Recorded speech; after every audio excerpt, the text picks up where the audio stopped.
Dave Powers, how are you doing today? I'm good, Sean. How are you? I'm doing all right.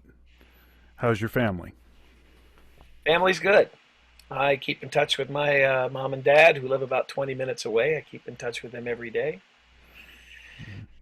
Wife and I are good.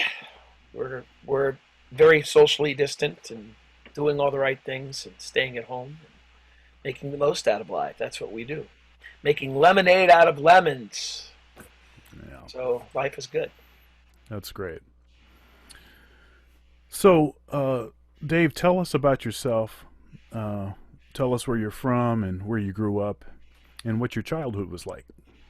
Sure. I grew up in the Far East area near Columbus, Ohio, in a little city called Whitehall. And small town, not, yeah, it was kind of a small town, but yet part of the city. Um, I've always been in music my whole life. I've been in my profession now for 41 years. Wow, scary. Um, I don't feel it. Um, I've always loved music, and I've always been a record collector and always listened to a lot of music. My upbringing was just your typical suburban lifestyle, um, with just a lot of I don't know. Music has always been my thing, and that's it. Small family. My mom and dad, and I have a sister. No brothers and no children. Yeah. So let me ask you, who were some of your early teachers, and why music? Like, what is it about music that was such a drawing force? Uh, I think I loved music from the first note, from hearing my very first note. Um, it was always around. Um, my dad had a record player, and what's funny is the music that I listened to was everything that I could get my hands on. If we went to the fair and there was a band organ playing, I had to hear it. At least that's my mother's memory. The other memory was when I was two. My sister's record player was on top of her dresser, so I tried to climb up top of her dresser to get to the record player. So they realized that I liked music so much, so then they bought me a record player, and it was one of these battery operated, called a close and play. It was this plastic thing that had about 12 D cells. They practically had to get new. They were going broke buying batteries for me, so they ended up getting me a record player that worked on electricity, and that was my first love, records, listening to music, and I still have that very same uh, goal, I guess. I'm not a goal. I still love listening to music today. I mean, records have always been my thing. I didn't know that I could sort of pick up music by ear and listening. I started taking piano lessons when I was between 4 and 5 years old, and I was learning how to read music and learning how to play, but I was developing my ear at the same time, where I heard something on a recording and I picked it up. Not only that, I didn't know that I had perfect pitch until, you really don't know you have perfect pitch until someone tells you you have it. Uh, they say, hey, you've got perfect pitch. Well, how am I to know that? But it was where I could play back something in the same pitch as I heard it on a record, because that's what it sounded like to me. So I was developing my ear all along while I was taking piano lessons and listening to records, and I wanted to listen to everything I could get my hands on. When I was a kid, I would ride my bike to garage sales and yard sales, and I would just buy records cheap. I didn't even know what they were. I bought them because I liked the labels, and I thought, okay, I had no idea what these records were. I was just kind of teaching myself all these different styles of music, and hang on a moment. There you go. And I really just loved everything that I heard. So, jazz spoke to me probably when I was maybe in fifth or sixth grade. But I was listening to classical music. I was listening to pop music on the radio, rock stuff, stuff that the other kids were listening to. But I always wanted to hear something more. I kind of just wanted to gravitate towards that. My elementary school music teacher had a Dave Brubeck album, and I liked it. And my dad had an album. Um, it, my parents, just in a nutshell, they missed rock and roll by a year. They missed rock and roll by 1 year. So the 1950s had two different parts of the 1950s. There was pre-Elvis and post-Elvis.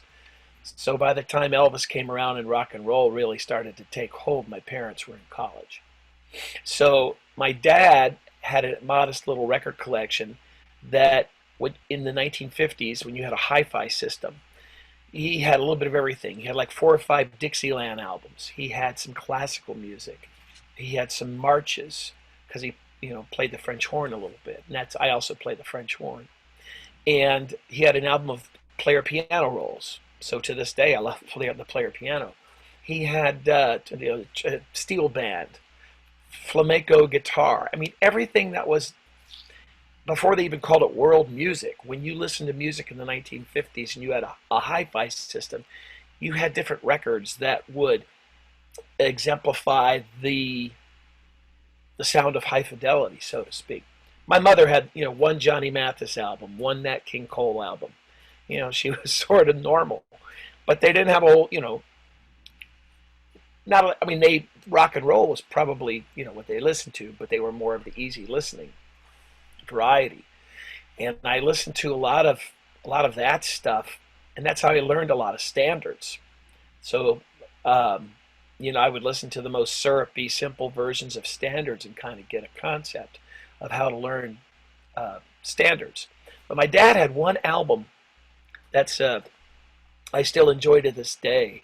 In 1957, Columbia put out an album called Jazz Omnibus.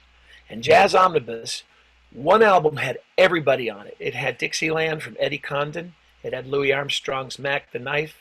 It had Turk Murphy doing Maryland, My Maryland. It had Errol Garner. It had Duke Ellington doing Cop Out. And you turn the record over. See, I knew this record. Dave Brubeck Quartet, that's When I Was Young. J.J. Johnson and Kay Winding do I've Got You Under My Skin. Art Blakey and the Jazz Messengers do Cranky Spanky. Donald Byrd and Gigi Grice do Smoke Signals.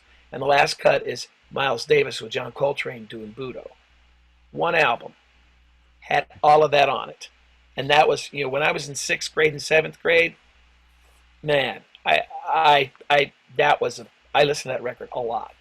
And I could learn all the different styles of jazz, which was, as I was being influenced by Stevie Wonder, and I was influenced by Todd Rundgren, and influenced by Grand Funk Railroad, and then I was listening to Miles Davis, and I was listening to Duke Ellington, and I was listening to the big bands, Glenn Miller, and all that stuff. So that fuels still to this day. And I tell the students that I teach at Ohio State, I tell them to listen to everything, and so you can get more well-rounded in what you're listening to. So it seems like I'm rambling here, but this is kind of how it shaped to my love for music and what I do today. So I've been at your house, and you have an incredible record collection and just music collection. And equally impressive is your knowledge of all the recordings that you have, your memory of all the music, and you have an unusual knowledge of television theme music. Well, I watched a little bit of television, but I pretty much listened to it for the music. Right. I'm putting on my reading glasses just so I can see things a little bit better. That maybe helps me think clearer. I don't know, reading glasses. But when I got a cassette player when I was a kid, and then I got a reel-to-reel tape deck when I graduated high school. But what I would do is I would put the tape recorder up to the TV, and I would just tape the theme songs and the incidental music. And everything that I remembered, from a lot of that This is before people bought records and CDs of TV's greatest hits or whatever. So, that would always kind of stick in my mind. But I was always really into, and I still am into production music. Mm. Production music is everything from the incidental themes to set the mood to the theme songs to who composed the theme songs. And there's one other thing that I've collected in the last 10 to 15 years. I collect these files like baseball cards, but many different music production companies would put out this music that they would lease or rent to companies to use for their shows or their industrial films, to sitcoms. And Capitol Records put out a series called the High Q Music Production Library. I think there's about 150 or more albums, and they were for lease. Now it's all, I don't know, public domain, who knows what's happening. But I would collect these records and real tapes, and you could listen to them, and it would be incidental music that would be in cartoons in the 50s or sitcoms in the 50s and 60s. They had numbers, number TC455A. Oh, well, that's the theme to the Donna Reed show. But you would hear these actual reels and go, oh, wow. So it's like you're living in a black and white movie. It is fun, but it was, Americana and, definitely mid-century kind of stuff. Every time we talk, every time I hear you speak about music, it's very, there's like a light inside of you that turns on. And when I was growing up, I don't know that I ever consciously decided I wanted to be a musician. I Right. think it was just something that's what it was going to be. It seems like you have the sort of music chose you. It did. It did. Um, and I see it, you realize that sure you have a lot of fun and music's your outlet. No, I was not the athlete in school. It didn't interest me. Music interested me as long as I was, young. But, and I'm sure that you probably have a part of you that, is the introvert. Mm. I think we're both introverted people in a way. Yeah. So I'm a big introvert, and it wasn't until I was later, almost through high school, there was a group of people that I hung out with that were really cool people. In fact, that we were not the norm. But what I learned from some of these people, some of my friends, a few of them have deceased now, but they had an attitude like all they wanted to do was spread joy to people and make them happy, and they didn't care what people thought of them. And I was like, wow, I need to hang out with people like that. So it was a church that I was going to out in the east side of Columbus, and I would hang out with these. We would do wild and crazy stuff, but all in good fun. It was that though that got me out of my shell, and you when you become more of an, what I do performing wise is I sing as well as I play, and being a vocalist or being out there, there's a vulnerability. You're really putting your whole heart out on the line and you're singing this stuff. But yeah, I feel that as a singer or a vocalist, or you make a direct connection to your audience. Nothing against being a really great musician, because there's really, really great musicians. But when you sing, you make a direct connection to your audience, and people look back and they'll go like, "Oh, he sings.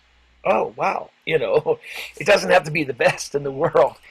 Uh, so there is a part of me that's, the entertainer hat, and there's a part of me that's, the producer hat. Do a lot of recording and producing and production work behind the scenes. However, the power that music has. And I realized this power, using it for good, using it to bring joy to people and to bring joy to their lives. That is the thing that really makes my heart sing. And especially in times like this where we are all under quarantine and hanging out and dealing with this COVID-19 stuff that's going on, everybody just, whatever. So, what I've been doing lately is I've been performing on Facebook Live. And soon I will have enough subscribers to do YouTube streaming, which is good. I'm only 90 people away. Yeah, yeah, yeah, yeah. I'm only 90 people. I was like 700 and something. Now I'm like only about 90 people away from getting 1,000 people, and I'm learning all about that. Well, And I'm we'll gonna link. I'm gonna link your YouTube channel Oh, that's in the great. description of this. So hopefully, we can get you some more subscribers. Sure, yes, that'll be great. So what I'm doing on Facebook is called Facebook Live at 5. So when you go to YouTube and you type Facebook Live at 5, and you'll see a video with me in it. Any one that I do, and you just click on the video and then subscribe. So that'll be my link. But Yeah. we'll talk about that. But anyways, the power that this whole Facebook Live thing. There's a lot of musicians that are doing this kind of thing, and I didn't really think about it like, oh, I'm broke and I'm not gigging and I'm working from paycheck to paycheck. I mean, we're all suffering through this. Those of us that rely on making music full time for a living. But the thing is that's really gratifying to me. It's not just the money, because we play for tips is what we do. It's like busking. We're busking for tips and people contribute. But the big part is that I'm getting messages from people saying, "Thank you, I really need this right now. Yeah. I've been laid off from my job.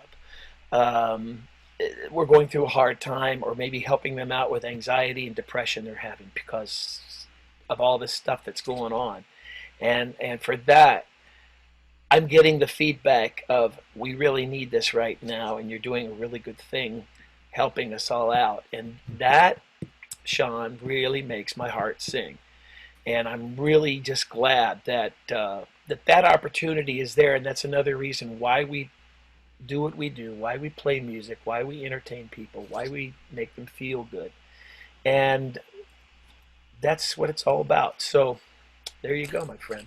So in addition to being a great entertainer, I mean, I've done uh, it seems like dozens of shows with you Yeah, now. we work a lot. Yeah, and in addition to you being such a great entertainer and a great singer, great piano player, you're also a very fine educator. Um, you mind talking a little bit about uh, maybe how you're you know how you're dealing with connecting with your students through the Sure. computer, given our current circumstance? Yeah. Well, thank you for the compliment. I really love to teach, and I've been teaching off and on at universities for about 20, a little over 20 something years, and I've been involved with Ohio State for 11 years now. Um, my first thing was history. I love teaching jazz history. That was my thing. And then I've been teaching theory. I teach a class called Jazz Keyboard Harmony, and then I'm also teaching applied jazz piano to students. So, yes, this whole Zoom thing is a learning curve, and well, I've had to learn fast from it, but I'm really embracing it because it's a way to connect to the students. I think, well, first, before I teach the students, I really want to, find out how they're doing. I want to find out how they're coping, how they're dealing with stuff, maybe with the other classes that they're doing, whatever they're going on. I've gotten better with Zoom. I do two cameras. I have my phone as another camera, and it's been working out. As I teach individual students, we talk about things, and then they send me PDFs of transcriptions, or they send me PDFs or things that they've been working on, and that works. With Jazz Keyboard Harmony, it's a group class. So I have 7 people in that class. So we do a Zoom meeting and we talk about the things. And then what I have them do, I show them things on the piano. I used to write on the board a lot, and I like to do that. Or write out the notes and everything, and then they usually Yeah, take me too. pictures with their phones. I Yeah, miss yeah. doing that. Yeah, we can't do that. So I'm showing them some stuff on the piano, but I'm also giving them instructions and saying, well, what they have to do is, send me videos of what you've done. Send me videos of, your exercise. And when it comes time for their final, which is coming on, they have to send me videos. And I think YouTube would be a good way for them to do it. I told them that. So it's different. It's different. And I really hope that, as this is the technology that's going on, I really hope that there's still a chance that we'll go back to teaching in person and live. And it scares the heck out of me that, we'll just be doing Zoom teaching from now on. Well, heck, I don't have to go to campus. I'll just teach my class from home and do Zoom. And I'm like, wow, so I hope that doesn't become the new norm or the new whatever we have to do. It because Yeah, it's yeah, yeah, I'm familiar with the Zoom format. It's actually gotten quite a bit better and more stable and things. It's a blessing that we have the technology so that this kind of situation didn't just totally squash everything. correct. Um, but it's just such a different way to interact. I think it's pretty effective for like academic courses. So like if you're taking a math class or or an English class or something, I think that I think I'm sure that teachers still would prefer to be in person. I think there's an energy that you get from other people being within a Right, certain proximity, but right, uh, but I think there's less that has to change about those kind of classes. sure. But in the arts and in particular in music, that's such a hands-on kind of thing. It really requires a total sort of imagining of of the way that we are going to transfer the information.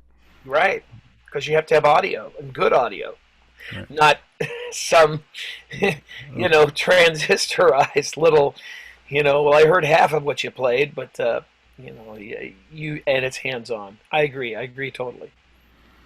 so Dave, what projects have you worked on, and what bands have you played in, and which were your favorite and why? Wow. Well, I have a lot of really wonderful memories of the people that I've played with, and we'll go with that. We'll start with that, and then we'll go to something current.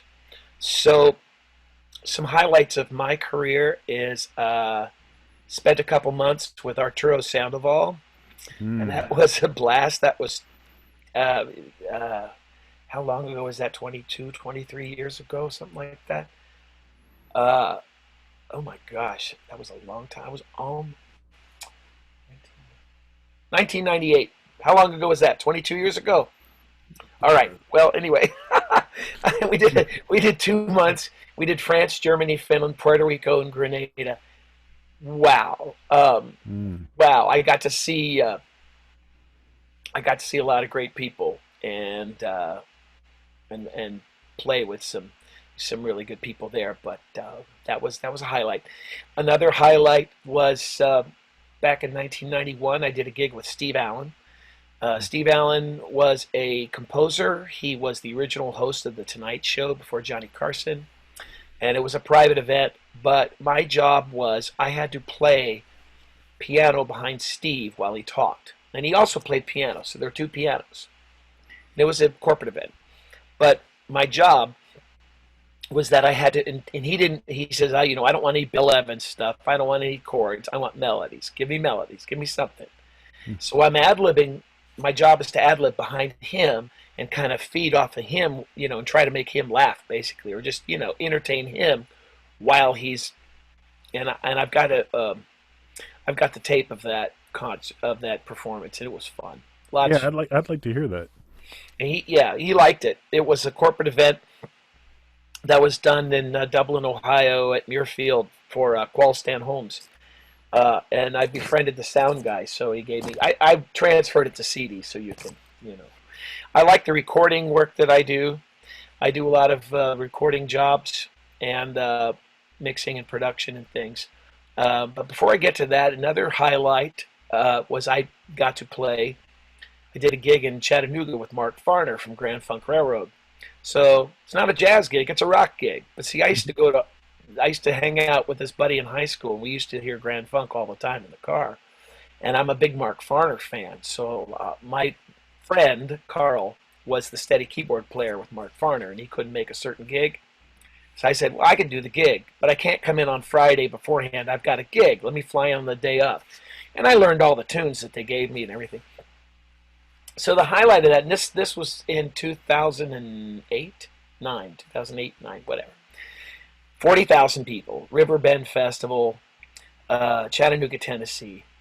Little did I know that they shot a DVD that night and an interview with Mark Farner about that gig. So Farner talks about me on this DVD. He goes, well, the keyboard player, Dave Powers, I just kind of met him, and whatever, he really liked it, and it worked. And then the guy that did the DVD, well, for 10 years, I did a house. I did a concert series at my home called the House Jazz Concert Series. We featured people, and then we did it at my house, and then we did it at a little place called the Clintonville Women's Club. So we did 10 wonderful years with that. Yeah, And I played on one of those. yes, I know you were our special guest for one of them, Yeah. and it had a wonderful 10-year run. We're just taking a break from it. But one night, I'm doing my House Jazz Series. Here comes my friend who works for WOSU, and he had a buddy come in at the TV station who did the DVD. So he had a copy in his car, and he gave it to me. I was so excited. I'm like, wow. I really enjoy doing that. And I got to play with some other notables like in the jazz world, Terry Gibbs, Buddy DeFranco. I did a gig with Joan Rivers. That was a lot of fun. She was the consummate professional. I mean, I could go on and on. Oh man, I've just gotten to play with a lot of people and been very grateful. And Go you ahead. regularly play with the Columbus Jazz Orchestra. Yeah, every now and then I'm featured with them as a guest, special guest. Most often I do a summer concert with them called Jazz Zoo. They do 4 concerts in the summertime, and you're on them. And I get to sing and play and kind of carry on, which is fun. And I really like being associated with the Columbus Jazz Orchestra and the Jazz Arts Group, which is a blast. So Dave, I've been knowing you for a lot of years, um, and and I was in my mind trying to remember when the first time we gigged together was, and it seems like my mind has gravitated towards. I think it was 2005 Huh. for a Black History Month production that I put Yeah, on here. it might have been. Yeah, I think that's what it was. Um I remember I was looking for a keyboard player, Yeah, and I talked to someone. It was probably Dr. Ted McDaniel, it was who was probably the Yeah, Ted, yeah, Doctor and Ted. he said, "Hey, here's the guy you need to call for this." And I if I remember correctly, one of the tunes that we played was Giant Steps. Oh yeah, we've got video of that, don't we? Yeah, we do. It is actually the whole program is on my YouTube channel. Was that an '05? I think it was '05. It's either I think it has to be '05 Oh, I because remember. Oh, it was fun. It was a blast. 'Cause you and I did a couple private events after that. I remember that yes. really well, and that was shortly after that. But oh yeah, the Giant Steps. Oh yeah, I remember that gig. It's a good gig, man. Yeah, that was fun. That was a good gig. It was a lot of fun. Um, but but I've been knowing you since then, and then as you said, so for about 11 years you've been teaching at Ohio State, Yeah, and so we get to interact there, and I've had a lot of um, uh, light conversations. sure. I mean, I say that because every time we talk, it seems like one of us is laughing, um, I at understand. least. Yes, yes, yes. So, uh, Yeah. so, uh, so, what musicians have been particularly inspirational to Oh, you? man. And I know you wear a lot of hats, so you Yeah. know you can itemize if you want, but in particular, like players that have sort of shaped the way that you view music, uh, Wow. m- your particular approach to how you play, the reason why you play, all of that. Yeah, that's always hard to answer. That's like, what's your favorite album? What's your favorite record album? Give me your top five. Give me your top 10. Give me your top 20. I Yeah. can't answer that. But let me say one thing, and I will just rattle off a few names real quick, just real quick. But the first thing is, um, I'm a, my, I'm first a student of music. So what I really like is if I'm playing like an R&B funk gig, okay, I want to really know the repertoire. I want to be the best darn R&B funk person. I know this stuff. Polka, I'm on it. I know my polka. I love polka, especially Slovenian stuff, because it always ends with an extra 5-1. Okay, that's it. Uh, you know, jazz, straight ahead jazz. Hold on now. So I want to be the most convincing player because I know all of this stuff. So, getting back to this, my philosophy is that of the great Duke Ellington, who said, there are two types of music, good and the other kind. Yeah. And Duke was a diplomat, a consummate diplomat. So let's just go on with piano players real quick. Art Tatum, the top man. Art Tatum, Oscar Peterson, Horace Silver, George Shearing, Errol Garner, Brubeck, Thelonious Monk. A new guy that he's not a new guy. He's been around forever, but I couldn't believe I didn't really know about him too much until a couple years ago. His name is Martial Solal. I don't know if I said it right. Martial and then Solal. He's French. Unbelievable. He was down around in the 50s through the whatever, 60s, 70s. Look him up. Johnny Costa, the pianist, musical director for Mr. Rogers' Neighborhood, who's got a lot of Art Tatum and Peterson in his playing. So those are piano players for me, and there's a lot of other good piano players too. Of course, Herbie Hancock and Chick Corea. Right, I can name those people too. Saxophonists, Sonny Rollins, big time. Coltrane, big time. Charlie Parker, big time. Gene Ammons, because I used to play with a sax player named Gene Walker in Columbus who had that sound. I also it was great to play with Gene, and I also played with a guy named Rusty Bryant, who was a legend in the Columbus, Ohio scene, and sort of on the national spectrum for a while. Did a lot of organ gigs. Rusty, I was Rusty's last musical director before he passed away, and Gene, I was his musical director for a long time. So that kind of sound, that sound, and I really enjoyed, Sean, the Charlie Parker thing that you do with strings with all those people. Hmm. Oh my gosh, I'm glad that's still available to watch on YouTube because I go Yes. back and I watch that all the time with you in it and Donald Harrison. I got to hang out with him. It was so much fun. And oh man, well, of course, and we've got great players in Columbus, Ohio. I mean, it's one of the best kept secrets in the whole city, Yeah, in we the whole really do. country.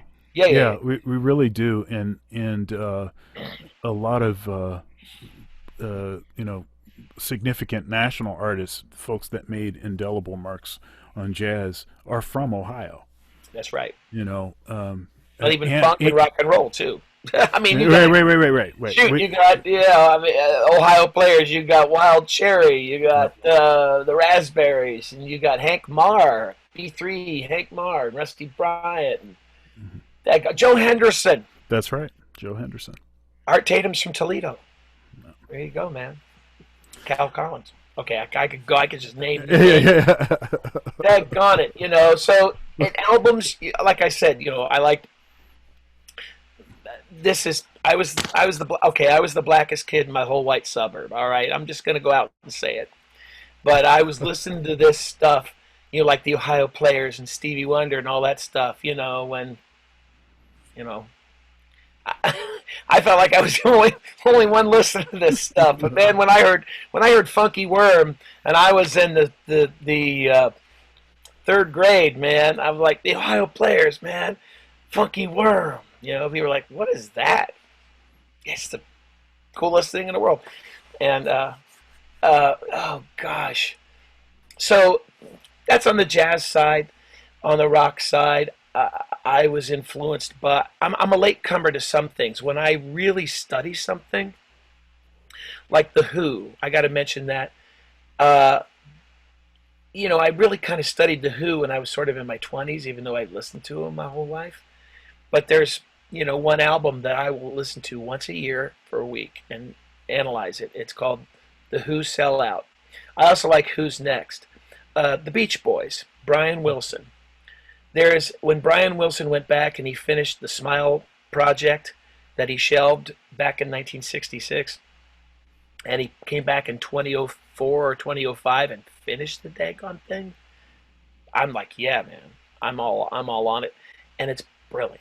It's brilliant. So I spend 1 week a year listening to the Smile album, and Brian Wilson should have got more awards that year, but that was the same year Ray Charles died.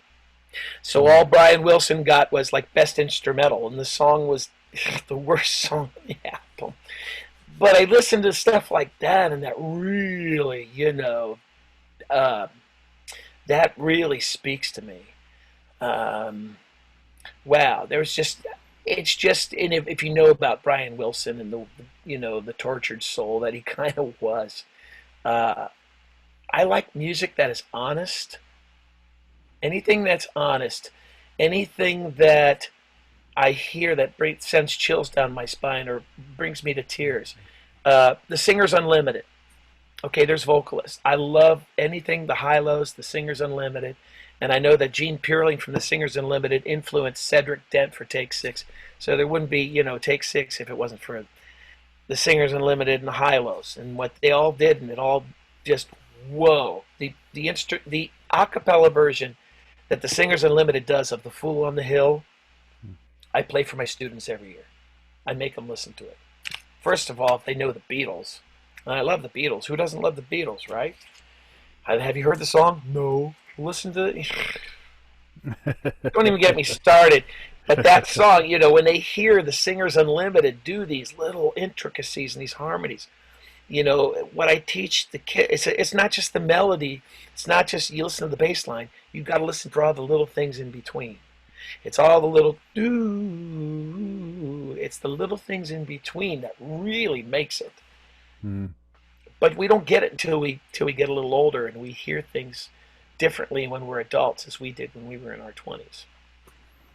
So you mentioned being a student, you know, of music first, Right. and I consider myself to be a student of music first too. You know, there's so much that music can teach us. I mean, you have all of these.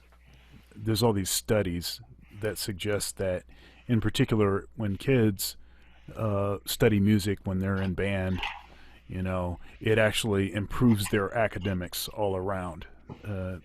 It's one of the situations where we can get, you know, we can get direct feedback. You know, we can get criticism. We can learn how to deal with criticism. Right. You know, it's one of the only things that's like that in school, to that degree. So I'm always, you know, so I always consider myself to be a student of music. And one of the things that I've learned is that over time, my practice habits have had to change based on the amount of time that I have, Sure. based on the energy, the amount of energy that I have. We talk a lot about time waits for no one, but we don't talk as much about energy. You could have the time and not have energy, and then you still end up with nothing. Right. Um, uh, One thing that's changed also, in addition to trying to be more efficient, because I have less time to deal with. Um, One thing it's just I don't practice the same things, right? So I'm in a different place in my development, and I'm trying to, uh, you know, forge ahead and continue to improve and kind of take where I am right now. I'll go back and I'll practice fundamentals and things when I feel like I need to, when Right. something is not happening. But because of the limited amount of time, I have to kind of be really specific about how I spend my time. And I end up working on things that I'm kind of into right now more. So, my question for you is, what are you into right now? What are you practicing right now? Um, when you sit down to play, are your practice sessions sort of fueled by? I'm sure they are, probably by performances that you have coming up, by by projects that you're working on, maybe by something that you're writing, um, and or what are the kinds of things that you still feel like you're sit down and you're still working out? Well, I tell you, I I'm one of these.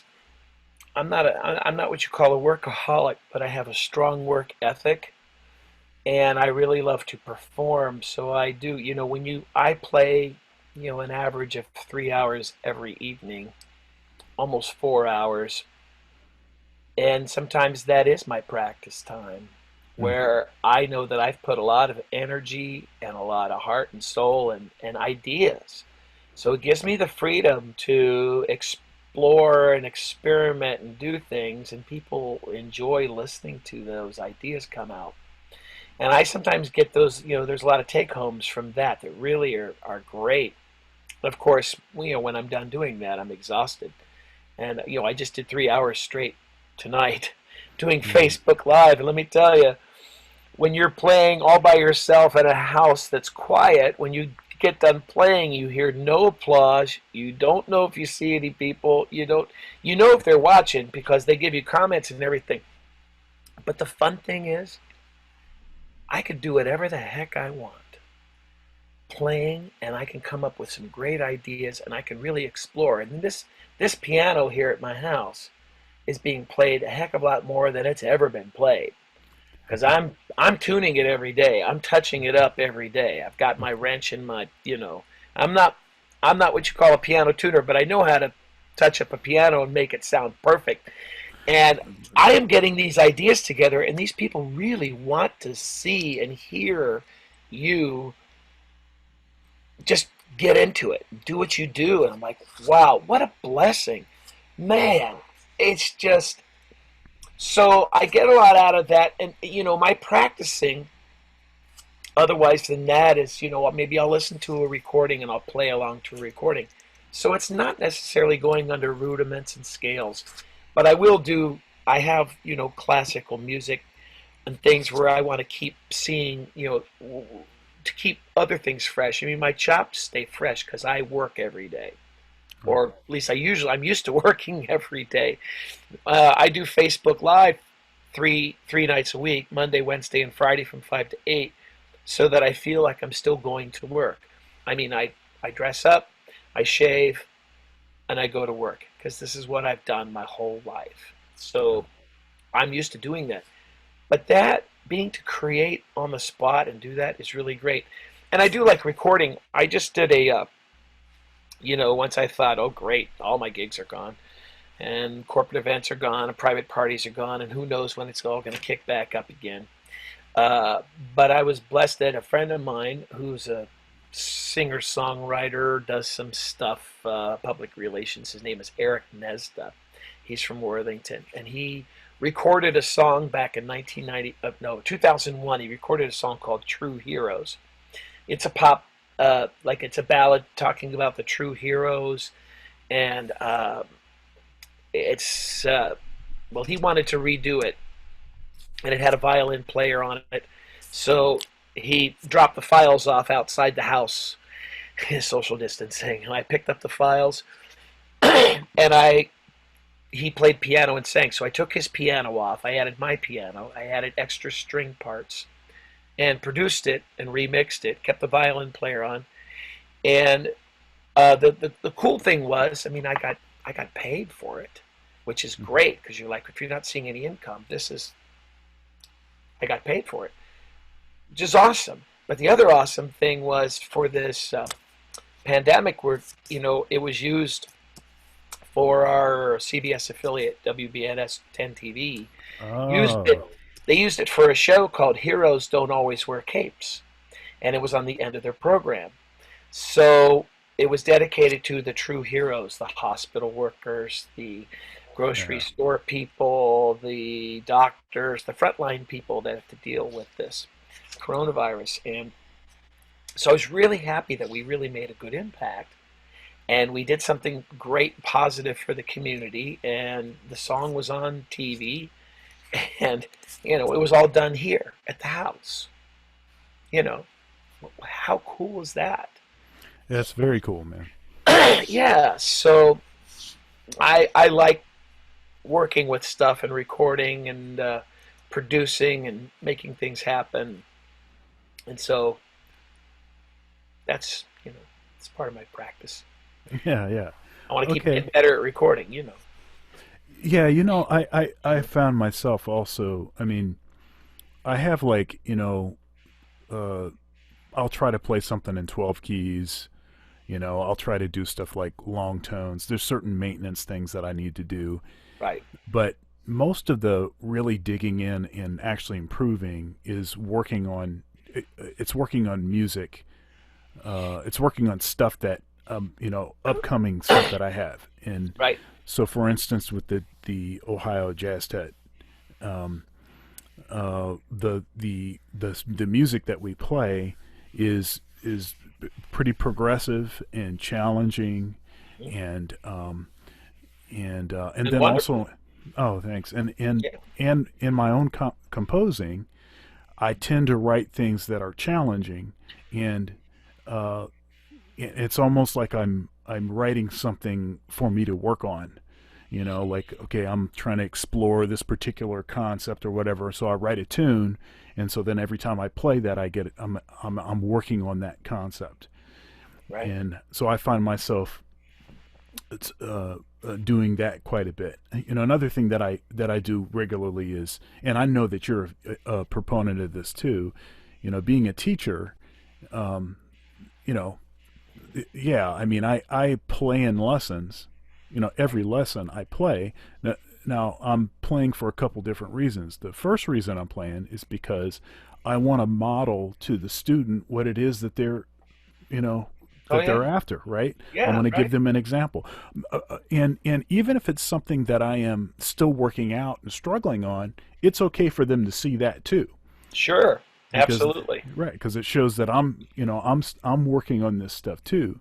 Hmm. Um, but the second reason is because if I have 8 students or something, well, that's a little more than I usually have in a particular day. But if I have like 6 students, that can actually add up to a good amount of playing. And Oh yeah.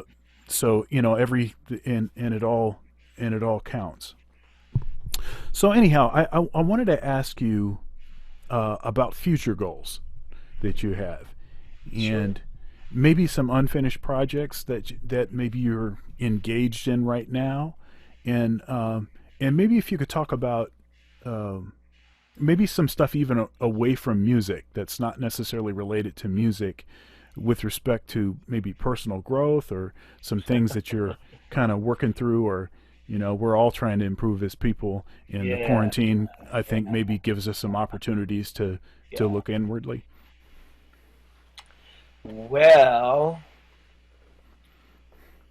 Well, my personal growth, I have to really give credit to my wife, Annette. She's really the greatest thing that happened to me. We've been together for 13 years, and she is a motivational speaker. She is a certified Qigong teacher. She does life enrichment retreats in Costa Rica once a year. She's all into, mind, body, health, and wellness. And I think one of the best things is that we're both independent people. So she has her thing, and I've got my thing. It's really great, and we really support each other. So if I get to travel somewhere, if I get to travel somewhere, it's a gig or whatever, and she gets to come along, that's the perk, she gets to take off. And if she has her thing in Costa Rica, I get to tag along, and we really build each other up that way. And it's so she's a big blessing in my life, and then we've been, enjoying life together, and spending some time in Columbus, Ohio, and in Punta Gorda, Florida, where we're also involved in the community down there, and doing a lot of things. My another thing that a project that I want to get back to is I want to do a project, and I'm slowly working on it right now. But I want to do a project that is I'm doing my arrangements and singing and doing stuff featuring local, meaning Columbus area, songwriters. Mm. We have we have such great musicians in Columbus that have written some really great songs. And there is one guy, Jeff Kayampa is his name, and he's a bass player. Yeah. And he stays busy on the scene. In fact, Jeff actually just helped engineer Wayne Shorter's last album, Emanon, with Rob Griffin, who's from Columbus, and Rob Griffin lives in Panama. But Rob Griffin is like Wayne Shorter's, recording wingman. It's kind of impressive. Mm-hmm. But Jeff had a group called 01 back in the 90s. And there was a song called Walk on Water that 01 did. And I kind of liked it. It was very kind of Todd Rundgren influence. It was something like this. But I really want to take that and kind of, I don't want to say Norah Jones it up, but strip it down, have acoustic bass, change the groove a little bit, and then sing it and put it in a different key. And I think it would really pop.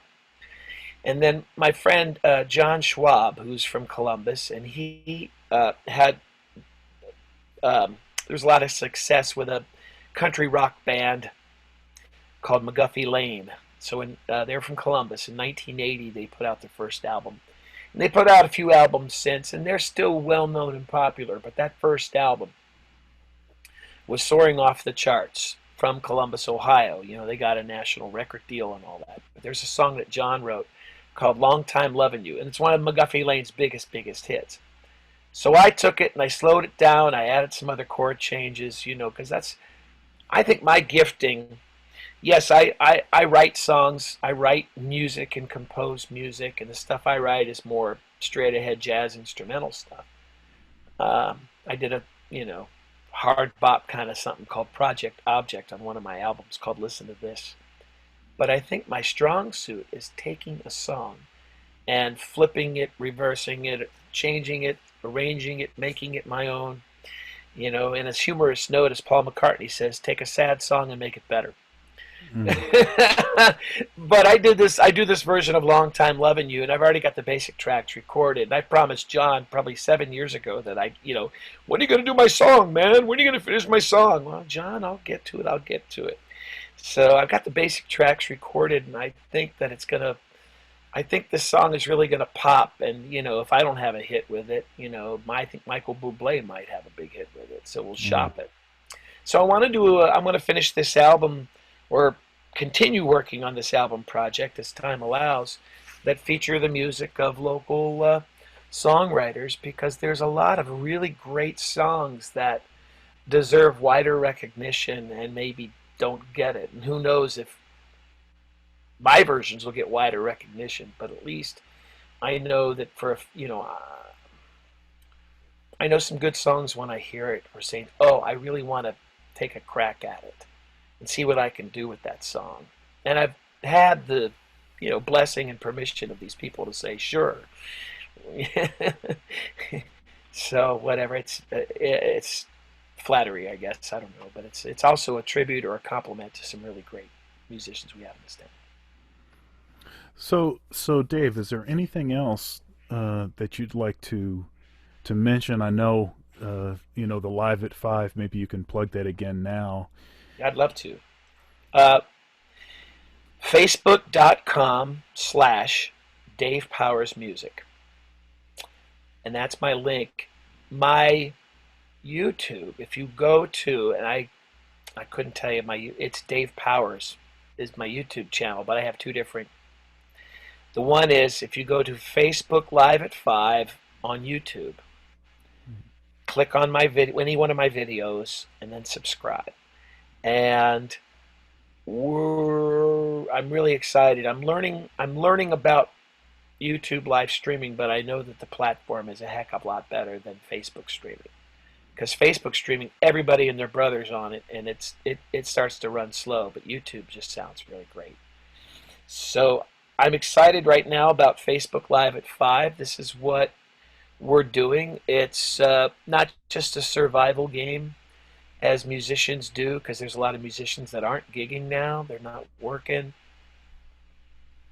And this idea just, as soon as it happened, it just kind of popped in my head. I'm like, this is a lot bigger than this is, and I'm really excited about it. It's really a great show. It's really a great show. I thoroughly enjoy your playing. In you're playing and singing. But it's not just playing and singing. It's very engaging.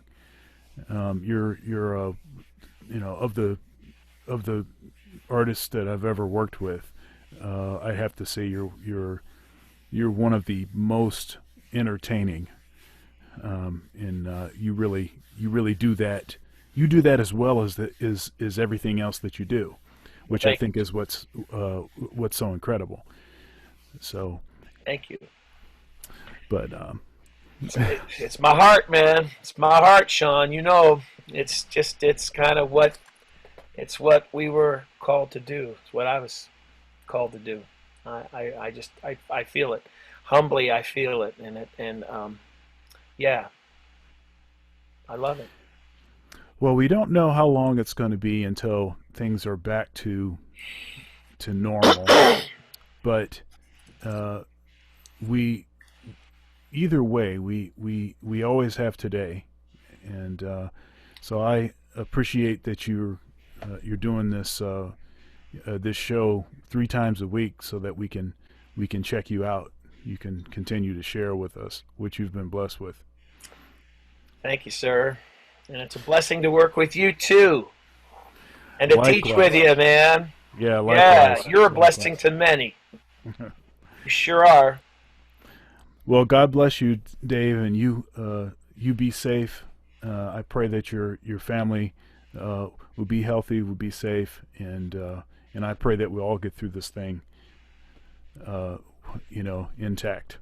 God bless you, Sean. And it is. We will get through it. I know we're going to get through it. I think we're close to getting to the other side of it.